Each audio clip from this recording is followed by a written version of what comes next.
Firman Tuhan hari ke-225 tahun 2024, Injil Yohanes pasal 1 ayat 5, perikop Sabda yang memberi hidup. Yang ke-225 tanggal 12 Agustus 2024 diambil dari Injil Yohanes pasal yang pertama ayat yang kelima, yaitu Sabda yang memberi hidup.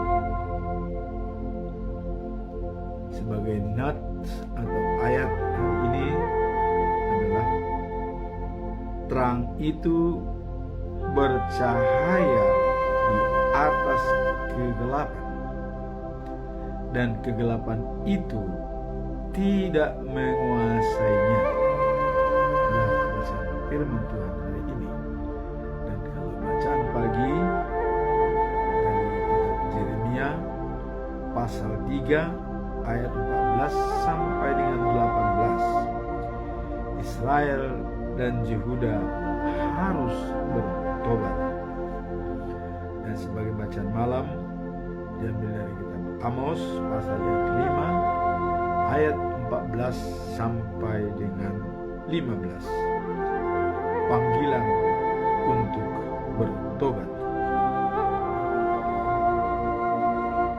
Sebagaimana biasanya, sebelum kita masuk perikop pada hari ini, tetap kita suarakan pada bulan Agustus sebagai topik, yaitu hikmat dari Allah memelihara hidup.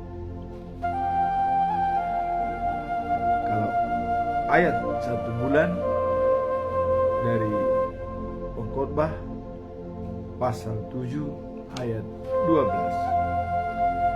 karena perlindungan hikmat seperti perlindungan uang, dan beruntunglah yang mengetahui bahwa hikmat memelihara hidup bagi pemilik-pemiliknya.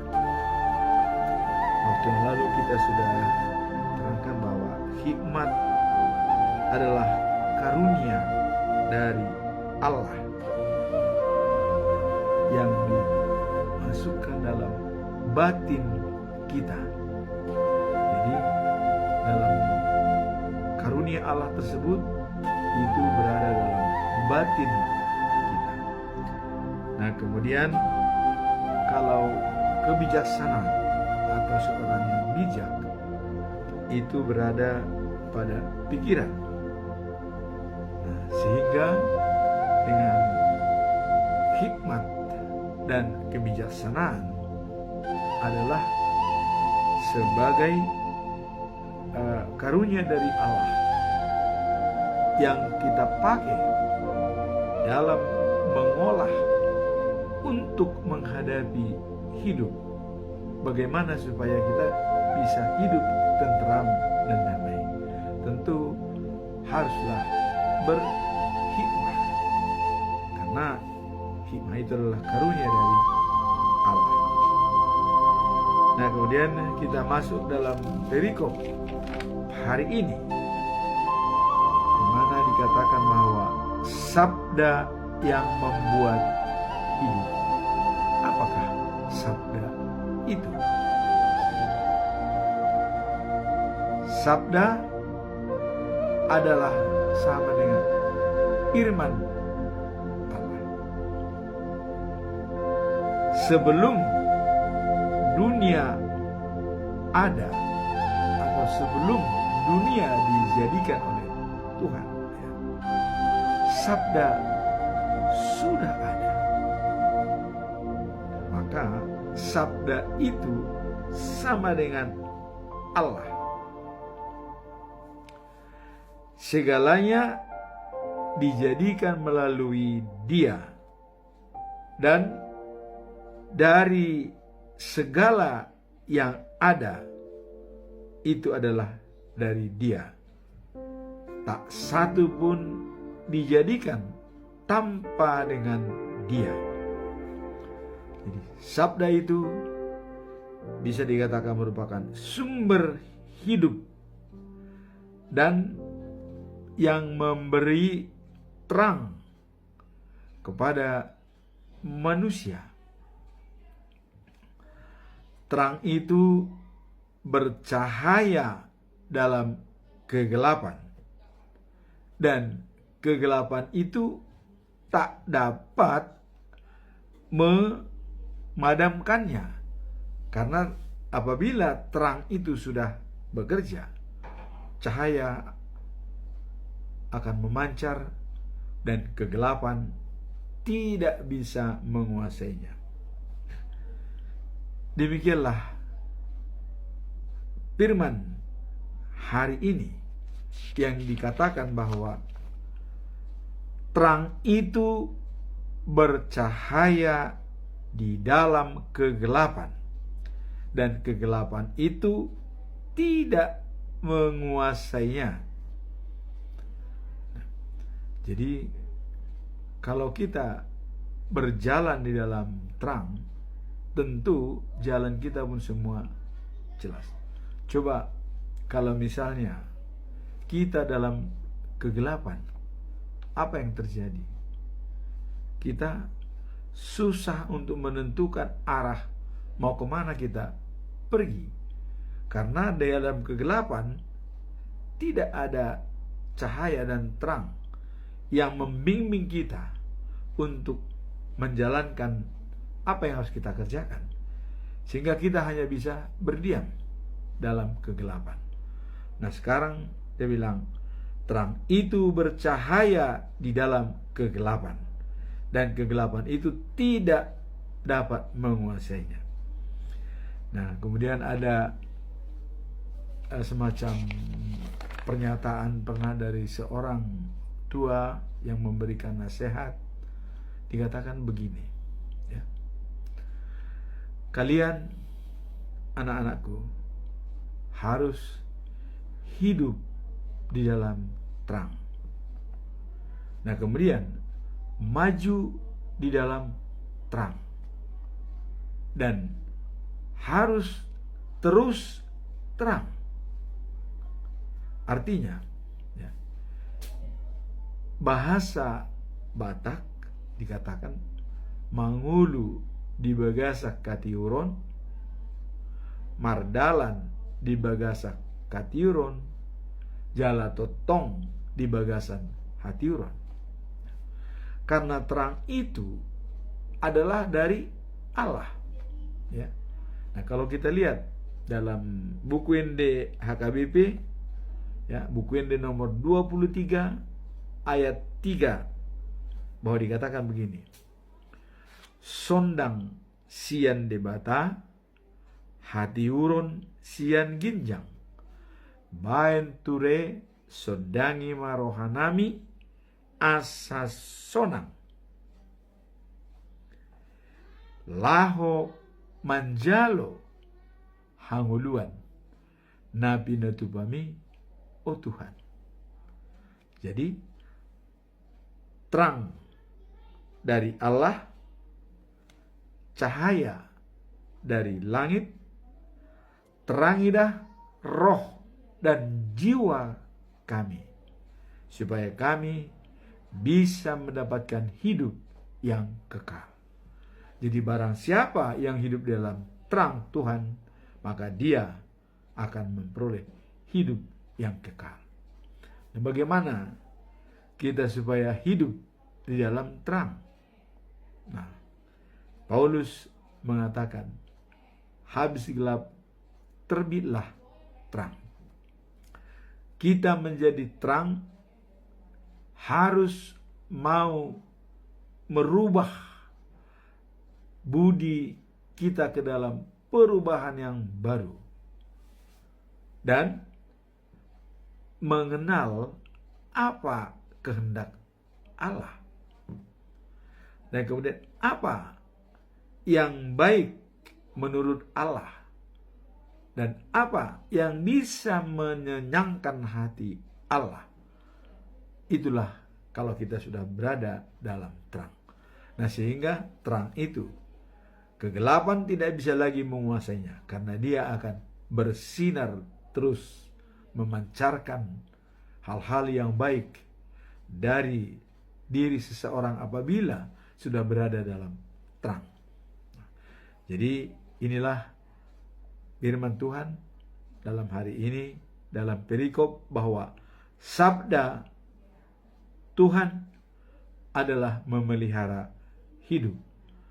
Terang itu adalah merupakan memelihara hidup kita. Apabila sudah terang berada dalam diri kita, karena itu adalah dari Allah, maka kita akan memperoleh hidup yang kekal dan sejati. Nah, dan khotbah pada hari Minggu kemarin, kalau menjadi terang atau diperbaharui, tinggalkan dosa, dan jangan mencuri, jangan lagi mencuri, tapi berbuatlah dengan baik. Kemudian tinggalkan tabiat-tabiat yang tidak baik, ya, yang sangat dibenci oleh Tuhan Allah, seperti dendam, ya, dengki, serakah, ria, buruk lidah, buruk sangka. Itu harus kita hilangkan. Tapi berpikirlah positif, ya, berpikirlah positif. Nah, sehingga kita akan mendapatkan apa yang akan kita tuju, yaitu terang di dalam Tuhan. Kemudian dalam bacaan pagi diambil dari kitab Yeremia pasal 3 ayat 14 sampai 18. Nah, ini Israel dan Yehuda harus bertobat. Jadi tidak boleh tidak, itu harus dilakukan. Ini perintah daripada Tuhan. Nah, dan kita melihat dalam ayat 14, Tuhan berkata, "Hai umat yang tidak setia, kembalilah kepadaku. Kamu adalah milikku." Pada waktu Tuhan menyampaikan kepada Yeremia, perjanjian yang baru akan kubuat dengan Israel. Apa perjanjian itu? Ya. Tuhan mengatakan, "Aku Allah mereka dan mereka menjadi umatku." Jadi sudah dinyatakan oleh Tuhan, umatnya adalah bangsa Israel. Dalam Yeremia pasal 31 ayat 33. "Hukum-hukumku akan kutaruh dalam batin mereka dan kutulis dalam hatinya, supaya aku jadi Allah mereka dan mereka menjadi umatku." Jadi di sini tadi katakan adalah, aku akan mengambil kamu, ya, seorang, dan tetap di kota, dan membawa kamu kembali ke Bukit Sion. Jadi, hai umat Israel yang tidak setia, kembalilah kepadaku. Kamu adalah milikku. Aku akan membawa kamu kembali ke Bukit Sion. Nah, itu ayat yang 14. Nah, kemudian dilanjutkan dengan ayat 15. Aku akan memberi kepadamu pemimpin-pemimpin yang taat kepadaku. Jadi mungkin tadinya bangsa Israel itu bisa pergi, ya, ke Mesir dan ke Asyur. Mungkin pemimpin mereka adalah sudah menyembah berhala, atau mungkin mereka juga minta bantuan, ya, ke Asyur dan Mesir. Nah, sekarang dikatakan oleh Tuhan bahwa pemimpin-pemimpin yang taat kepadaku. Jadi Tuhan akan menunjuk siapa pemimpin yang taat kepada Tuhan. Nah, dan mereka akan membimbing kamu dengan bijaksana dan penuh dengan pengertian. Jadi bijaksana dan penuh pengertian. Kemudian ayat 16 dikatakan, "Lalu apabila kamu bertambah banyak di negeri ini orang tidak akan berbicara lagi tentang peti perjanjianku. Mereka tidak akan memikirkan atau mengingatnya lagi. Mereka malah tidak akan memerlukannya atau membuat peti perjanjian yang lain. Nah ini, dengan bertambah banyaknya bangsa Israel itu, mungkin ada yang sudah melupakan peti perjanjian itu. Tidak lagi ya mereka peduli, bahkan mungkin membuat peti perjanjian lain. Nah ini sudah diantisipasi oleh Tuhan Allah. Nah kemudian pada waktu itu katanya, kota Yerusalem akan disebut tahta Tuhan, dan segala bangsa akan berkumpul di kota itu untuk menyembah Aku. Mereka tidak akan lagi mengikuti kemauan hati mereka yang bebal dan jahat itu. Jadi sudah kembali, ya. Jadi Yerusalem dikatakan adalah sebagai tahta Tuhan, kerajaan Tuhan, dan segala bangsa akan berkumpul di kota itu untuk menyembah Aku, kata Tuhan. Jadi sudah sadar, semua bangsa akan berkumpul dan menyembah Tuhan. Nah, jadi dikatakan bahwa mereka tidak akan lagi mengikuti kemauan hati mereka yang bebal. Jadi tidak lagi mengikuti kemauan dia yang sangat bebal dan jahat itu. Sudah berubah, langsung berubah, menyembah dan mengikuti Tuhan. Nah, kemudian Israel akan bergabung dengan Yehuda dan bersama-sama datang dari negeri pembuangan di sebelah utara. Mereka akan kembali ke negeri yang telah kuberikan sebagai tanah pusaka kepada leluhurmu.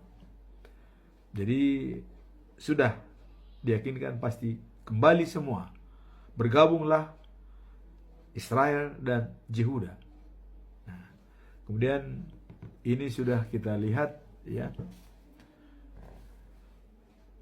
berkumpulnya kembali Israel setelah pembuangan di Babilonia selama 70 tahun, ya. Tuhan mengatakan akan kembali milikku Israel, satu pun tidak ada yang tinggal, baik itu pembantu, baik itu orang yang pembantu mereka atau budak mereka, tidak ada satupun yang tinggal di Babilonia. Semua diangkut ke Yerusalem dan Yehuda. Nah, dengan berkumpulnya itu bangsa Israel di sana, itulah kita lihat atas usaha daripada Raja Kores yang menugaskan Ezra sebagai ahli hukum Taurat membangun kembali Yerusalem yang porak-poranda. Dibantu oleh Nehemia, dipilih sebagai gubernur Yudea.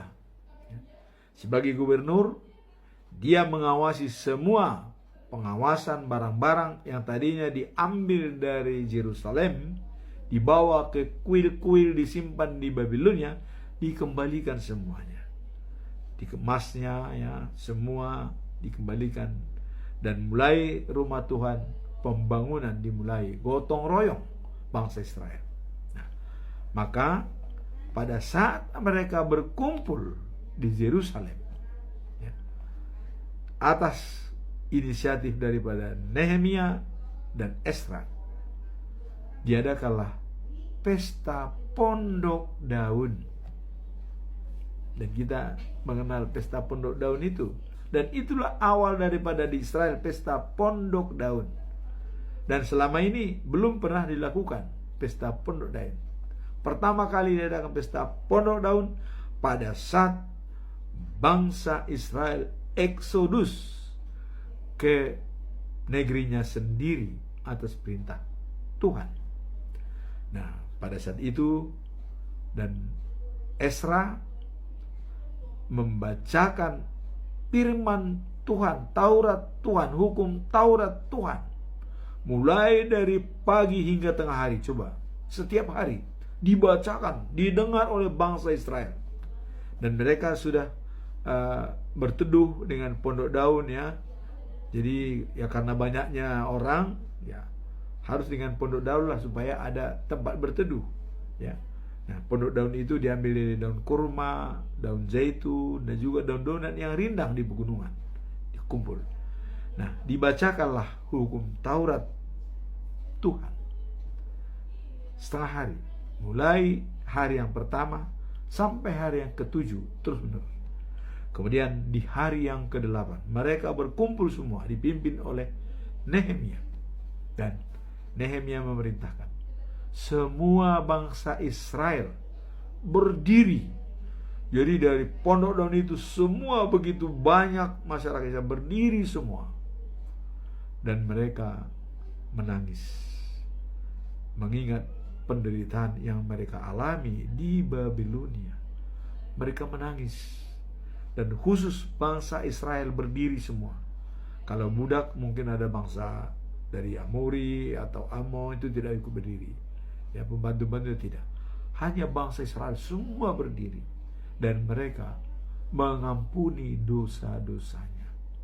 Sampai menangis bangsa Israel.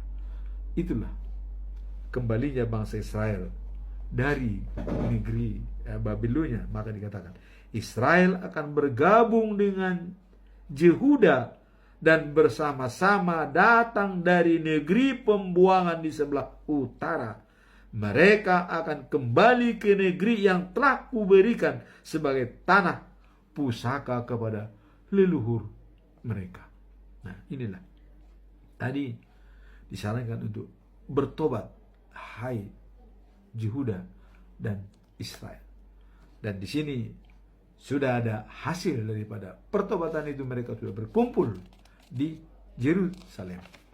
Nah, sekarang kita masuk dalam bacaan malam, ya, diambil dari buku Amos pasal 5 ayat 14 sampai 15. Nah, siapa Amos ini, ya?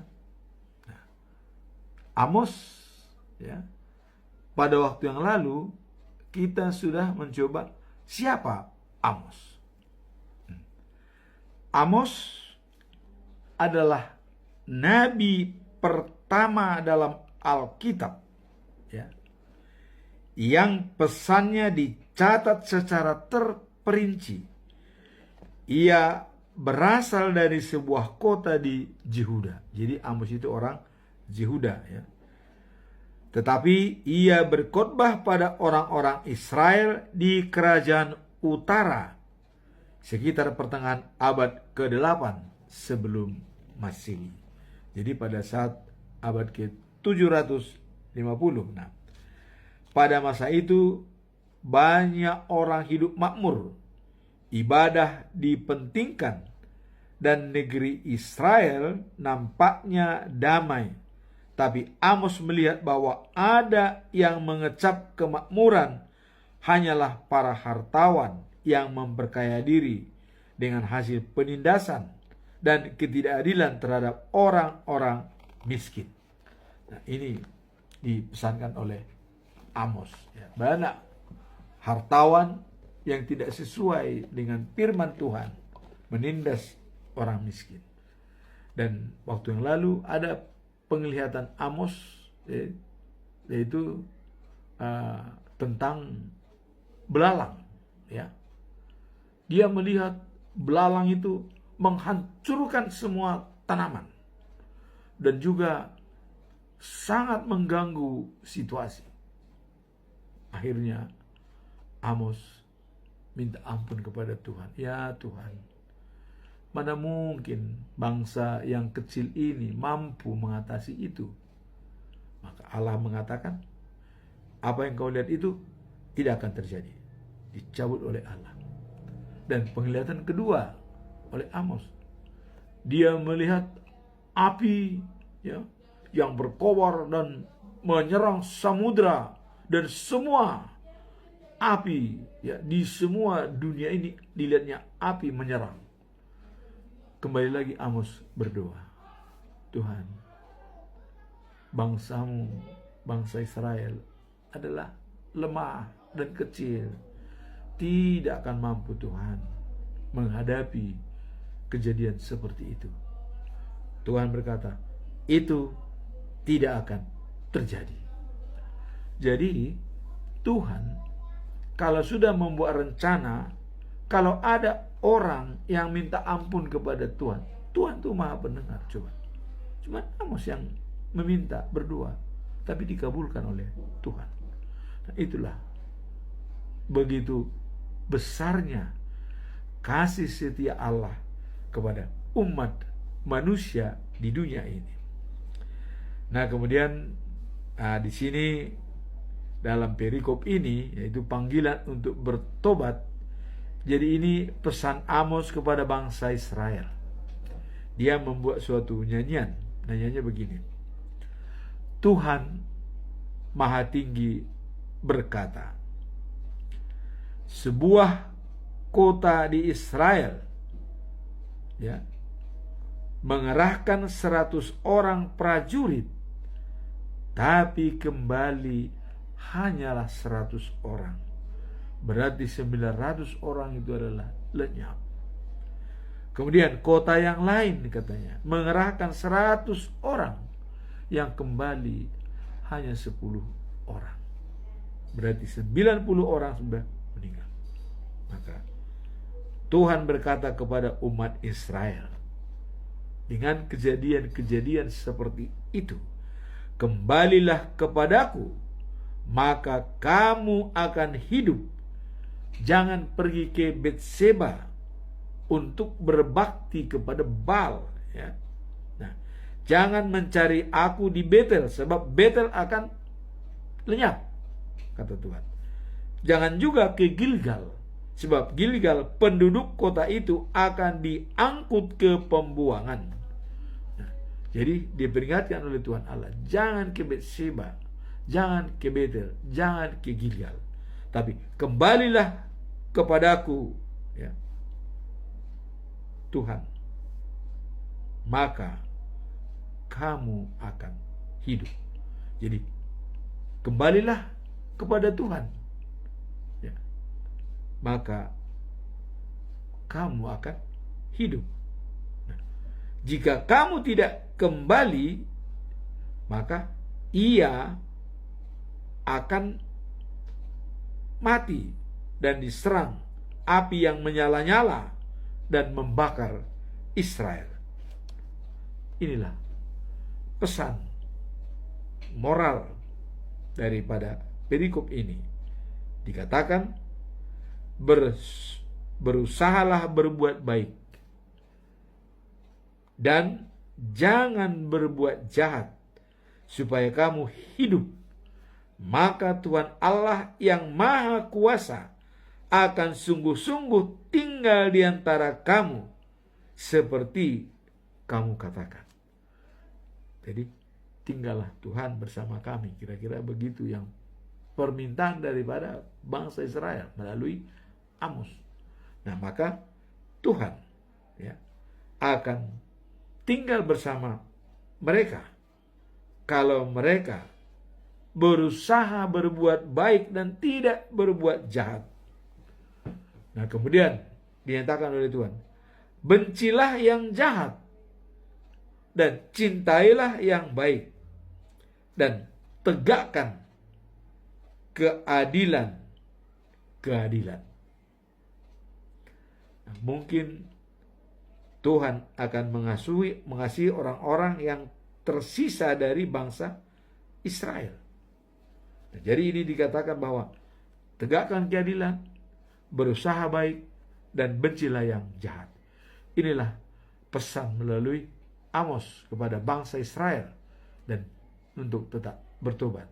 Demikianlah firman Tuhan pada hari ini. Maka pertama tadi adalah sabda itu menjadi nyata dan diwujudkan dengan terang untuk berada di dalam diri manusia, bahwa terang itu akan memberi kehidupan dimanapun kita berada. Dan kemudian Yehuda dan Israel diminta untuk bertobat, ya, dengan kejahatan-kejahatan mereka. Karena Israel adalah milik daripada Tuhan Allah yang sangat dicintainya. Nah, kemudian dengan pesan moral dia terakhir, berusahalah berbuat baik, ya, dan jangan pergi ke Gilgal, Betel, dan Betseba, ya, karena itu akan lenyap. Tapi kembalilah kepada aku, kata Tuhan, dan bencilah yang jahat, cintailah yang baik, dan tegakkan keadilan. Jadi kalau sudah kita memang bersama dengan Tuhan, apapun yang kita lakukan, semuanya pasti akan indah pada waktunya. Amin. Tuhan memberkati kita semua.